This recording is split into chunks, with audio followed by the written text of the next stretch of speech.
tout ce qui paraît assez fou arrive d'un seul coup et tout le temps, pendant toute la quinzaine des jeux.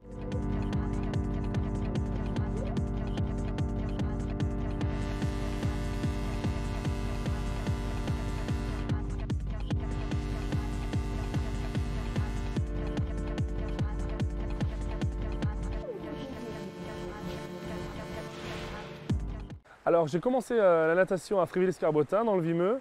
Dès très jeune, à partir de 7 ans, je prenais mes premières leçons. Et ça pendant 12 ans, puisqu'à 19 ans, je suis parti donc, au sport de haut niveau, au pôle espoir ici à Amiens.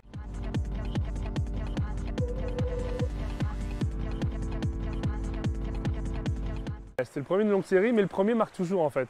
C'est vrai qu'on s'en rappelle bien parce que on le surligne aussi, et puis on revit un petit peu ces émotions, cet événement, cette course qui était le 100 dos, avec le record de France à la clé. C'était le tout d'un seul coup, ça faisait beaucoup.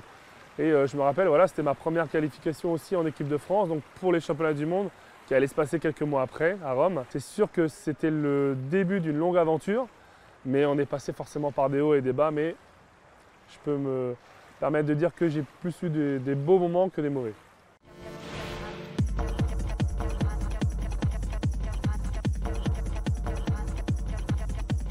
Moi, j'étais parti pour faire une belle place en finale des championnats du monde, mais pas de là à gagner. Et c'est vrai qu'en fait, cette victoire, je l'ai préparée après les séries demi-finales parce que je fais les meilleurs temps à chaque fois. Et je me dis, pourquoi pas. Et en fait, ouais, le résultat fait que voilà, je fais mon meilleur temps de ma carrière et je partage le titre avec Camille. Donc, qui plus est, c'est un bel événement parce que c'est jamais arrivé. C'est déjà arrivé d'une nation différente, mais là, sur des championnats du monde, du même pays, c'était jamais arrivé. Donc, on a marqué un petit peu l'histoire. Moi, j'ai marqué le début de ma carrière aussi, donc ça a été vraiment une très très belle année.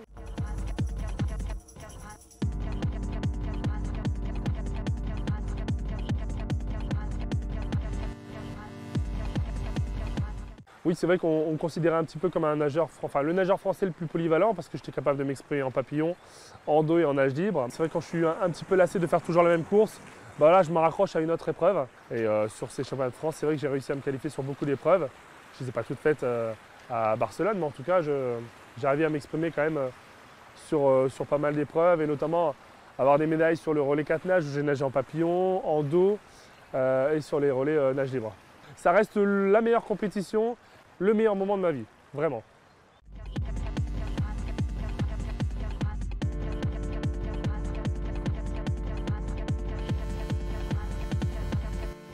Le fait que je ne fasse pas les finales en soi, ça m'a jamais touché vraiment. En fait, j'ai pas de regrets. J'ai vécu ça, des tribunes avec Alain Bernard et ça a été vraiment des belles sensations, des belles émotions.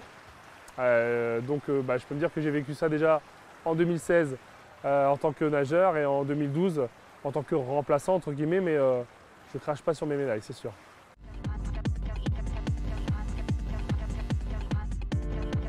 J'arrivais avec un statut différent parce que pour le coup j'ai réussi mes meilleurs championnats de France. Donc j'arrivais avec un statut où en fait j'étais sûr par exemple de faire la finale du 4x100 sans passer par les séries. J'avais d'autres épreuves individuelles, j'ai dû faire un petit sacrifice sur la demi-finale du 200 mètres nage libre pour être en meilleure forme sur le relais 4x100. Ça m'a servi parce que moi j'ai jamais nagé aussi vite qu'à la finale du 4x100 nage libre. Donc pour moi j'ai pris la bonne décision.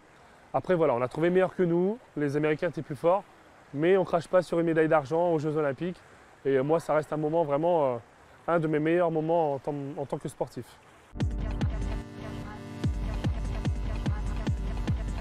Ouais, voilà. Parce que je sentais une déception de la part de mes coéquipiers, alors que moi, en fait, voilà, j'avais pas encore vécu de podium non plus au jeu, donc c'était mon premier. Donc ouais, en fait, j'étais tellement heureux qu'en fait, j'ai ressenti ça auprès des Américains et pas auprès de mes coéquipiers. Donc j'ai préféré plus, voilà, en parler et profiter de ma joie auprès de mes adversaires. C'est quand même assez fou quand même. Ce qui est dingue, c'est qu'en fait, on est tous dans le village. Il n'y a aucune différence entre les athlètes. Et on peut croiser n'importe qui. Je me rappelle avoir croisé Usain Bolt à la cafétéria, mais comme n'importe quel basketteur. Pareil, en termes de champion français, voilà, on va croiser Teddy Riner dans l'ascenseur. En fait, tout ce qui paraît assez fou arrive d'un seul coup et tout le temps, pendant toute la quinzaine des Jeux. C'est vraiment fabuleux. C'est vraiment un événement à vivre et je ne regrette pas vraiment d'avoir fait autant de sacrifices dans ma carrière pour en arriver là.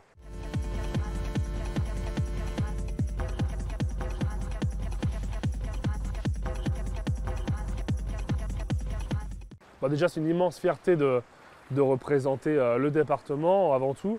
C'est une belle récompense, je trouve, de m'avoir fait cet honneur d'être parrain.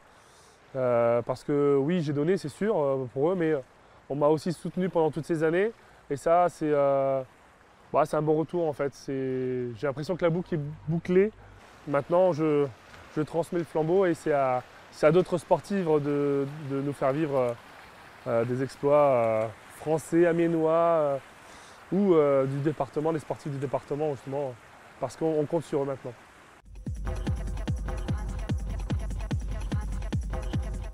Ça va être assez spécial pour moi, même si je m'y connais très bien en natation.